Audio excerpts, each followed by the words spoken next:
que hubo en Mula en el año de 1648. Ha hecho ya pues 300 y pico años. Esta mortalidad estuvo ocasionada por la peste bubónica. Ahora explicaré qué es eso.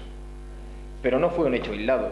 Tengan ustedes en cuenta que las enfermedades no se presentaban antiguamente, sobre todo las enfermedades de este tipo, tan tremendas, no se presentaban entonces de forma aislada, sino que vino por una serie de circunstancias, algunas de las cuales veremos a continuación. El siglo XVII y 1648 está totalmente inmerso en ese siglo, es casi la mitad. Es un siglo que ha sido conceptuado, del cual se ha dicho que pasó algo en el mundo. Alguien ha apuntado incluso que pudo el eje magnético de la Tierra pudo desviarse un poquito y ocasionó verdaderas catástrofes, ese poquito que se desvió, puesto que en Europa hubo lo que se ha llamado tradicionalmente una pequeña edad glacial. Es decir, a lo largo del siglo XVII, entre 1620 y 1660-70, hubo una época de frío tremendo, que helaba las cosechas, incluso en mayo. Fíjense ustedes, incluso en mayo se helaban las cosechas, en abril. Fue una época de bastante sequía, fue una época de plagas, fue una época tremendamente dura, que hizo que la vida del hombre, que ya entonces era durísima, puesto que el hombre se las veía y se las deseaba prácticamente para trabajar y para vivir, se viera durante esa etapa bastante desbordado y bastante precisado a encomendarse a los santos, puesto que realmente no había mucho que hacer en el mundo terreno. Era mucho más factible encomendarse a los santos y que ellos decidieran. Pues bien, después de este preámbulo, decirles que en la región murciana, en la actual región murciana, que antes era el Reino de Murcia ocupaba antes más extensión que hoy ocupa la región de Murcia, puesto que abarcaba también zonas de Albacete, zonas de Jaén, zonas de Granada. En esa zona se abatieron una serie de años malos entre finales del siglo XVI, 1590 y 1660-70, una serie de años malos que prácticamente llegaron seguidos. Estos años malos fueron ocasionados por muchos elementos e incluso por animales. Los elementos, ya lo he comentado anteriormente, fueron esa sequía a destiempo, esa sequía en los libros de acuerdos de la región de Murcia, de acuerdos municipales, están llenos de rogativas a los santos para que lloviera o para que no lloviera, porque saben ustedes perfectamente, sobre todo ustedes que ya son mayores, que una cosecha se pierde por exceso y por defecto de agua. Si no llueve, se seca, y si llueve mucho, se pudre. Entonces hay ocasiones en las que los libros recogen una serie de rogativas a los santos de entonces, sobre todo a San Felipe Mártir y a la Virgen del Carmen, también se le tenía un gran cariño para sacar, en las que se sacan a los santos en procesiones para que cayera el agua del cielo. Muchas veces parece ser que funcionaba, otras no. En fin, es una época en que, repito, está marcada por el culto grande a los santos, pidiéndole rogativas, pidiéndole agua. Después, dicho eso, los hielos a destiempo, los hielos que quemaban la cosecha cuando ya estaba crecida, la morera en Mula toda la huerta de Mula estaba plantada de cereal, de oliva o oliveras y básicamente de moreras. Había unos morerales tremendos, porque aquí en Mula, lo mismo que en el resto de la región de Murcia, había una gran cantidad de moreras, porque había una gran cantidad de gusanos de seda. La seda era una de las principales industrias de toda nuestra región, que servía como intercambio de productos con gente de fuera. Se traía muchas veces trigo, y se traía trigo y se daba seda, y servía también para que fuera llevada esta seda por los mercaderes genoveses y del sur de Italia, que luego la vendían por grandes cantidades de dinero. Pues bien, cuando estaba la cosecha de morera a punto de ser recogida para darle de comer al gusano, se helaba y ocasionaba una pérdida tremenda en Mula, una pérdida tremenda. Luego también está la cuestión de los animales, Todos ustedes saben que la langosta, me refiero a ese grillo grande, la langosta, hoy en día no tiene ninguna importancia. Es muy raro ver por las calles y por los campos langostas, pero hasta hace unos 50 o 60 años la langosta era un enemigo tremendo. Tengan ustedes en cuenta que la langosta, me parece que habrán oído recientemente en los periódicos esas bandas tremendas de langosta que se han generado en el Sahel, en el norte de África, y que han invadido los cultivos de Marruecos, de Argelia, de Túnez, y que han puesto en peligro esos cultivos, porque van millones y millones y millones de animales saltando desde sus sitios de aove, donde ponen los huevos, hasta las plantaciones para comérselas, lógicamente. Incluso saben que ha habido un cierto problema porque se temía que los vientos llevaran esa plaga hasta las Islas Canarias. Ha estado la cosa bastante fastidiada. Parece ser que el insecticida ha funcionado y los animales no han saltado más. Pero les recuerdo que los insecticidas tienen muy pocos años, prácticamente 60 o 70 años. Antes, cuando llegaba una plaga de este tipo a un pueblo, pues solo había que encomendarse a Dios. Era muy corriente que los frailes, si los había, o los curas, subieran a los sitios altos, generalmente a las torres de la iglesia y concretamente en Mula, al castillo de Mula, y desde allí bendecían a la plaga para matarla, o sea, maldecían, hacía una serie de cruces y de ritos y tal para que la plaga muriera. Había un verdadero miedo, ¿no? Otra forma muy curiosa de matar a la plaga era hacer zanjas en las cuales caían los animales, y una vez que habían caído se tapaba con tierra, o bien se les ahogaba o bien se les pegaba fuego. Otra forma, esta curiosísima, era ordenar que las vacas y los cerdos, fíjense qué cosa más curiosa, fueran a los campos y todos juntos se comieran y pisotearan la plaga. Era una cosa muy curiosa. Claro, tengan ustedes en cuenta que entonces, repito, no había insecticida. Pero vamos a ver un poco, para que se den ustedes una idea de cómo era el ciclo de este animal, de la langosta. Vamos a ver un poco ese ciclo. La langosta es un animal tremendamente voraz, que come al día casi su peso en mata, o sea, se come la hoja, lo que pesa prácticamente ella, fíjense ustedes si destroza. Y es un animal muy resistente, es muy duro, está muy adaptado a la sequedad, Es un animal que tiene un ciclo muy fácil de seguir. Concretamente, la hembra y el macho se aparean durante la primavera, ponen los huevos durante final de primavera, principio de verano, además los ponen de modo muy sencillo. La hembra excava un agujerito de este tamaño en el suelo, pone los huevos y lo tapa. Ahí permanece, eso lo hace, la puesta suele hacerlo a finales de verano, básicamente, cuando ya empieza a haber frío, principio de otoño. Los huevos permanecen ahí todo el otoño y todo el invierno, y con el calor de la primavera del año siguiente vuelven a brotar, y las larvas enseguida se convierten en animales adultos, y llevan la plaga, el ciclo comienza otra vez. Entonces también otra forma de intentar combatirlo era sacar lo que llaman los canutos. Los canutos eran esos sitios donde ponían los huevos los animales, sacar los canutos durante el invierno para que los fríos invernales matasen el huevo, no nacieran. En fin, ya ven ustedes que pero eran batallas perdidas prácticamente de antemano, porque la plaga no paraba. Tengan ustedes que hay por ahí alguna estadística, seguramente exagerada, que decían que 10 taulles, o 10 fanegas de canute podía infectar, según decían, hasta 10.000 fanegas de tierra. Es decir, los animales que salían de esas 10 fanegas podían infectar esas 10.000 fanegas. Era una cosa tremenda, la gente tenía verdadero miedo, ¿no? Pues bien, todo eso se juntó, las plagas, la sequía, los hielos, las desgracias, porque hubo terremotos incluso, se juntó para hacer que la primera mitad del siglo XVII fuera verdaderamente catastrófica en la región de Murcia. Fue una etapa totalmente desgraciada. Si a eso sumamos que saben ustedes que durante el siglo XVII España está en continua guerra con todo el mundo, no solo con Europa, sino a mediados del siglo con Portugal, que se separa definitivamente, con Cataluña, con los Países Bajos. Es un momento tremendamente complicado que hace que todo se junte para que la catástrofe sea permanente, la falta de grano sea permanente. Y hablando de falta de grano, piensen ustedes, lo he dicho muchas veces y lo repito una vez más, que hoy en día es muy fácil que no falte el grano.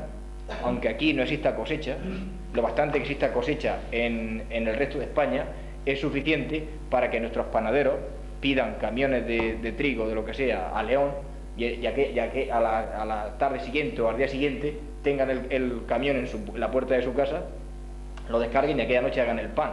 Nosotros no notamos prácticamente que la cosecha ha sido escasa en nuestra zona, o al revés, ¿no? O la de León. Pero en el siglo XVII, en que saben ustedes perfectamente que no había camino, o los caminos, eso lo dicen muchos los viajeros que vienen por España, que los caminos o no existían o eran muy malos, que se ponían impracticables cuando llovía.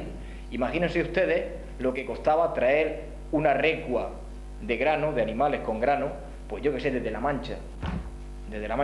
No solo lo que costaba traerlo, sino además el hecho de que una fanega, todos saben perfectamente que el cereal se mide por fanega, una fanega que en La Mancha, en cualquier sitio de Albacete, podía costar 20 reales, por el acarreo y por la serie de impuestos a la que estaba sujeta, cuando llegaba a Mula, esos 20 reales se podían haber convertido en 40, con lo cual la gente pobre no podía pagar esa gran cantidad de dinero y se moría de hambre. ¿Quién podía pagar esa cantidad de dinero? Pues los pudientes. Pero además los pudientes no tenían necesidades de ese tipo, porque generalmente los pudientes eran propietarios de muchas fincas y nunca les solía faltar el cereal, nunca les solía faltar. En fin de cuentas, quien más se moría, lógicamente, era la gente sencilla, la gente, el pueblo, en una palabra, ¿no? Pues todo eso se juntó, y muchas más cosas que no se me ocurren en este momento, repito, esto es muy importante, es el mensaje principal que quiero que cojan, para ver que durante la primera mitad del siglo XVII, la zona de Murcia, y por supuesto la zona de Mula, puesto que está inmersa en ese reino de Murcia, fue una zona muy castigada por las plagas y por todo tipo de desgracias. Pero es que la plaga mayor, es decir, la guinda del pastel, fue la peste de 1648. La peste, no vayan a pensar ustedes que se generó en Mula, ni muchísimo menos. Las cosas no se suelen generar en el sitio, lo que pasa es que se estudian en un sitio o en otro. Concretamente, la peste de 1648, que aquí a Mula afectó, ahora veremos, durante 4 meses, se generó en el norte de África, en una zona entre Tetuán, Túnez, Algeria, no está la cosa muy clara. En algunos de los puertos se generó, había epidemia, se cargaron fardos de algodón o de lo que fuere en un barco, y ese barco trasladó los microbios del norte de África al puerto de Valencia. El barco desembarcó los géneros, creo que era en el mes de octubre del año 1647, es decir, el año anterior. Pues bien, inmediatamente en Valencia comenzó a morir la gente. Murieron muchísimas personas en Valencia. Muy pronto la peste ya está en Orihuela, en el confín del reino de Valencia, del reino de Valencia, ya en los confines con el reino murciano. Mula tiene noticias de que se está muriendo la gente en Valencia y quiere tomar alguna medida, pero no se lo acaba de creer, puesto que en el reino de Murcia aún no estaba la epidemia. De tal modo que cuando la epidemia estalla, pilla a la gente del reino de Murcia sin protección. La epidemia estalla simultáneamente, estalla a la vez en Murcia capital, en Lorca, en Cartagena, en Mula y en los pueblos del Valle del Segura. Archena, Molina, etc. Tanto es así que había una antigua costumbre, muy practicada desde la época más remota de la antigüedad, concretamente desde la época antigua, que consistía en que los pueblos que no tenían muros, que no tenían murallas, cuando tenían noticias de que había peste muy cerca, se solían hacer una cerca para evitar que la gente entrara y saliera libremente. O sea, le ponían unas trabas y dejaban solo 2 puertas, una de salida y otra de entrada, que eran puertas muy vigiladas. Eran puertas muy vigiladas para evitar que la gente que viniera de fuera trajera la enfermedad. Pero a Mula y al resto de los pueblos de la región de Murcia los pilló tan mal que no hubo tiempo ni de acercarse. Cuando la gente de Mula se quiso dar cuenta, en Mula estaba la epidemia. Hay una leyenda, y digo leyenda porque no está probada por hechos documentales, que dice que la epidemia en Mula la introdujo un criado de un señor que vivía en una casa muy cerca a la casa que hoy habita el médico don José María Espallardo. Esa calle se llamaba Calle de la Cochera, porque ahí tenía la cochera de los carros y carruajes el Marqués de los Vélez. Pues bien, un vecino de esa zona tenía un criado y repito, es leyenda, no está probado documentalmente. Este señor fue con su criado a Murcia, el criado era natural de Jabalí Viejo, hicieron una visita a Jabalí Viejo que estaba ya contagiado. Allí parece ser que se contagió el criado y trajo la epidemia a Mula. Muy pronto murió el criado y enseguida el señor y la familia del señor. Porque la peste bubónica es tremenda. No me he querido extender en los tipos de peste que hay, pero tal vez sea interesante conocer los 2 principales tipos de peste que existen. Y si tenéis interés en conocer alguno más, pues ahora después en el coloquio podemos verlo, ¿no? Los 2 principales tipos de peste son la bubónica y la pulmonar. Y hay una diferencia importante entre ambas. La bubónica, que fue la que afectó a Mula y al reino de Murcia, y ahora veremos que a mucho más, está constituida por un microbio, es un microbio que afecta al organismo y cuyo reflejo en el organismo es que salen a la altura de las axilas, de las ingles y del cuello, de los ganglios del cuello, salen unas pelotas llamadas bubones, que estallan y la gente, vamos, le cae la sangre, es una muerte realmente tremenda. Pero esta epidemia, dentro de su gravedad, no mata a todo el mundo que afecta, sino que apenas parece ser que mata al 75% de los afectados, cuando mucho. Sin embargo, existe una epidemia de peste, una variedad de peste bubónica, de peste llamada pulmonar, que mata, que como su nombre indica, da neumonía y afecta a los pulmones, que mata al 100% de la población. Pues bien, dentro de la desgracia que supuso la peste, la que afectó al reino este, a esta parte de España, era la peste bubónica. Entonces, pero además, una peste bubónica tremenda, dentro de que no mataba a todo el mundo, tremenda porque mató en mula, ahora lo veremos, al 64% de la población. 64% de la población. De cada 100 personas pasaron a la otra vida, de cada 100 personas, 64. Pues bien, pronto se encendió el foco en esa zona, y la gente se dio cuenta que era peste inmediatamente. Ya comienza lo que se pueden imaginar ustedes en una ciudad como Mula. Entonces era Villa, una ciudad que no tiene ni alcantarillado, que no tiene iluminación nocturna, es decir, que cuando se iba el sol, Mula no tenía ningún tipo de iluminación. La gente que quería salir tenía que ir con una antorcha o con un candil alumbrándose el camino. Una ciudad cuyas calles están en un estado pésimo. Son calles de tierra, como tantas, lo hemos conocido nosotros perfectamente, que cuando llovía se ponían impracticables, no había forma de andar. Calles sin seguridad, en las que un enemigo podía matar al señor que odiara, ¿no? Porque se podía ocultar, con muy poca vigilancia. Pues bien, la gente en esa mula singular, la gente comienza, los que pueden, los ricos, se marchan a los campos, se marchan a sus posesiones de los campos, los que tenían, y ponen un muro, hacen un muro en sus casas de campo para que nadie llegue. Y los de siempre, los pobres, tienen que jorobarse y quedarse en la localidad. Y les puedo asegurar a ustedes que murieron como chinches. No hay estadísticas fieles, porque en esta época no se llaman estadísticas como las de ahora, perfectamente hechas. Pero vamos, no es ningún disparate decir que por cada persona importante que murió en la población, murieron 20 personas que no eran tan importantes. Si eran importantes para ellas mismas, pero no eran nobles. Cuando yo hablo de personas importantes, hablo de personas nobles. ¿Murieron por qué? Porque era la gente que vivía en los tristemente casones, en las casas mal acondicionadas, que habían comido poco esos años previos a la epidemia, y señores, eso es evidente. Una persona bien alimentada, la epidemia le puede hacer menos daño que una persona que está infraalimentada. Eso es obvio. Una persona que ha comido poco, que tiene pocas reservas, cualquier enfermedad que llega la mata. Eso es tan lógico que clama al cielo, ¿no? Y ya saben ustedes que se morían, repito, siempre los suyos, los mismos, la gente humilde. Hubo casos realmente maravillosos. Hubo casos, yo los conozco con nombre y apellido, de nobles que, vista la situación general del pueblo, se quedaron y murieron muchos de ellos, pero ayudaron al resto de los ciudadanos pues a bien morir, ¿no?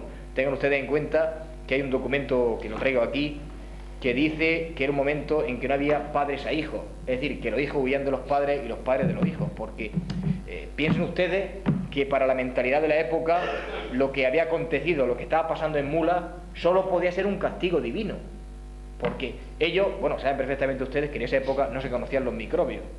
Realmente la gente no sabía por qué una enfermedad y cómo una enfermedad se transmitía de persona a persona. Hoy en día es sabido que la peste se transmite por la picadura de la pulga. Es decir, una pulga infectada pica a una persona y esa persona ya a su vez transmite la enfermedad. Pero las pulgas no importaban mucho en aquella época, porque todo el mundo llevaba pulgas. En aquella cantidad de ropa que llevaba la gente, las pulgas eran compañeras. Nadie podía sospechar que la pulga fuera la causante de esa desgracia tan grande, ¿no? Entonces la gente se reunían en la iglesia a pedir por favor a Dios que ese pecado que habían cometido en Mula y por el cual estaban siendo castigados, pues cesara.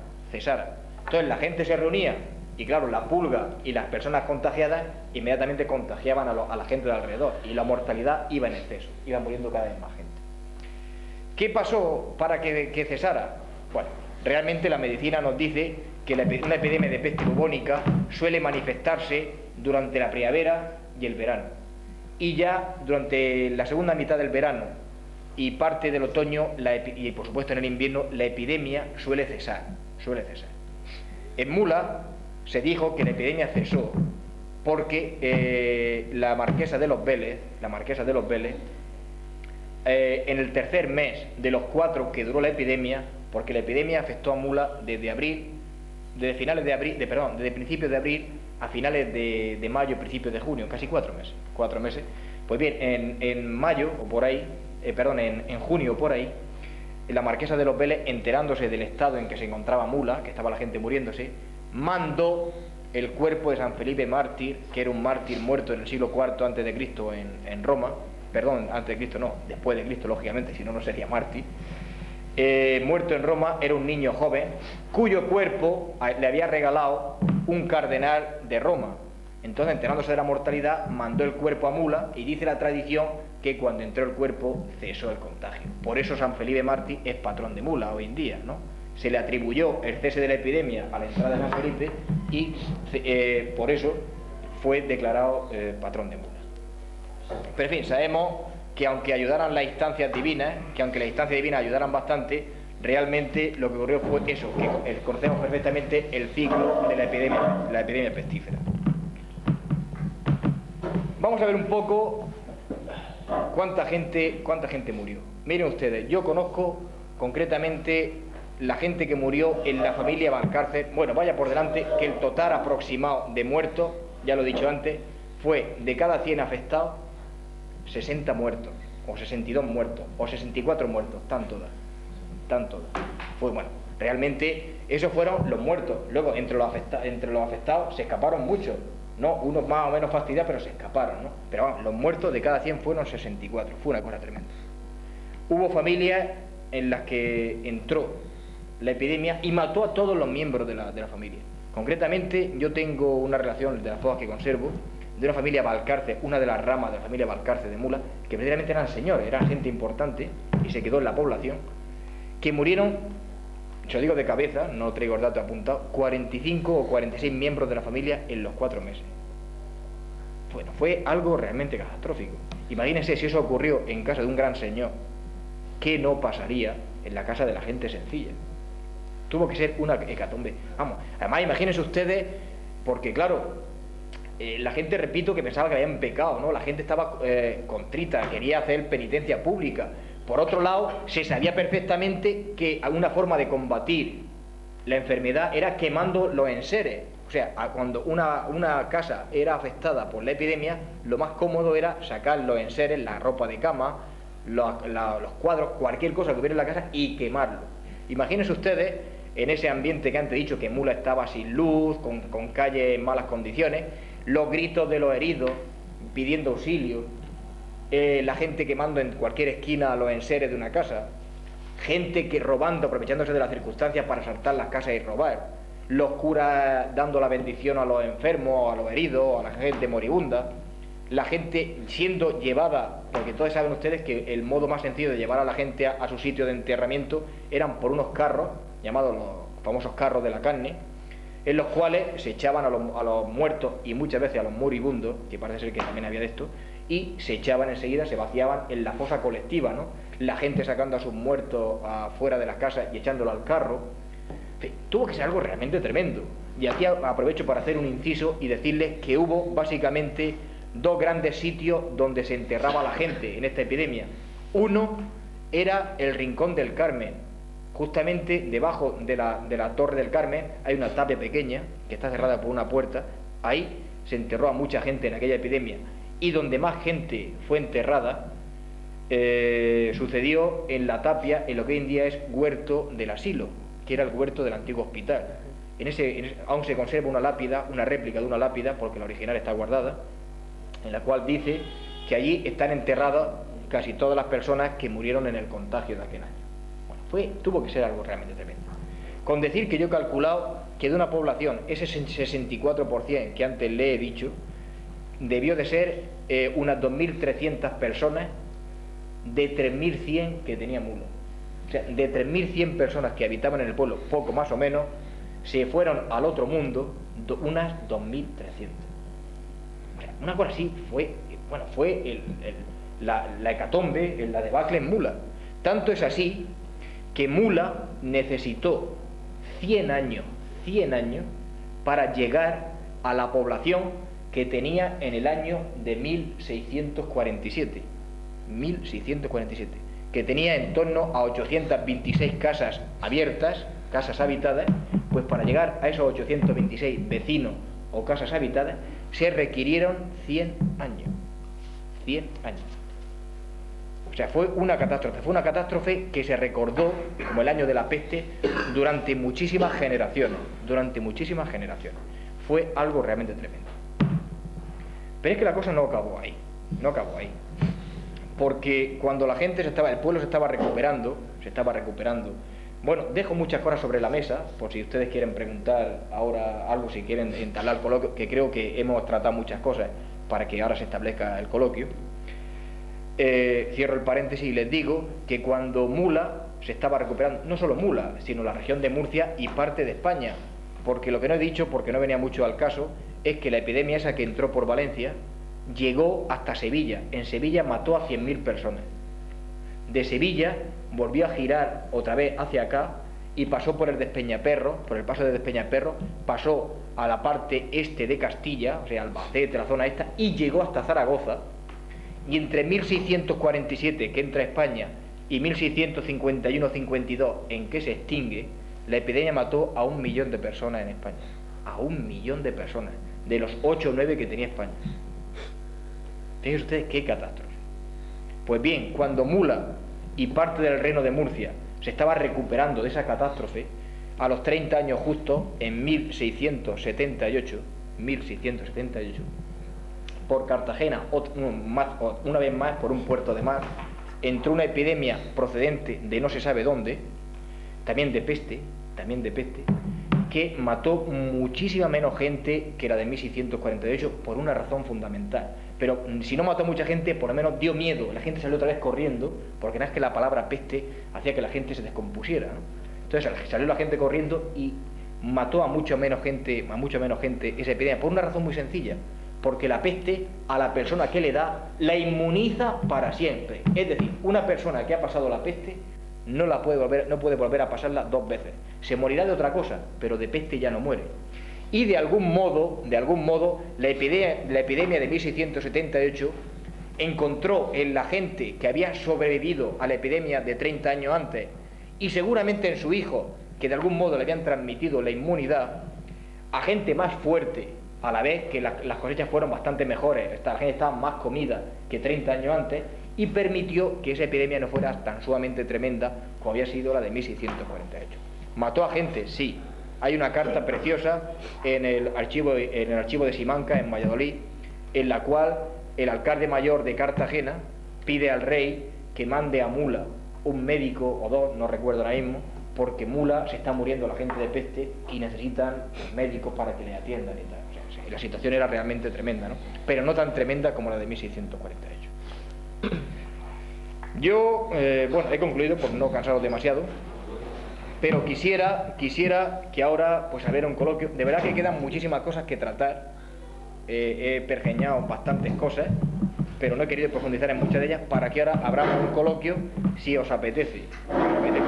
Vaya por delante también que el año 1648 es el año en que la tradición cuenta que a Fray Pedro Botía se le apareció el niño. Sabéis que dice la tradición que al pastor Fray Pedro se le murió su familia y un tío lo acogió, se lo llevó al Balate, y allí dicen que se apareció, la tradición dice que se apareció el niño. Es el año también tan catastrófico de 1648. Yo me callo y espero vuestras preguntas.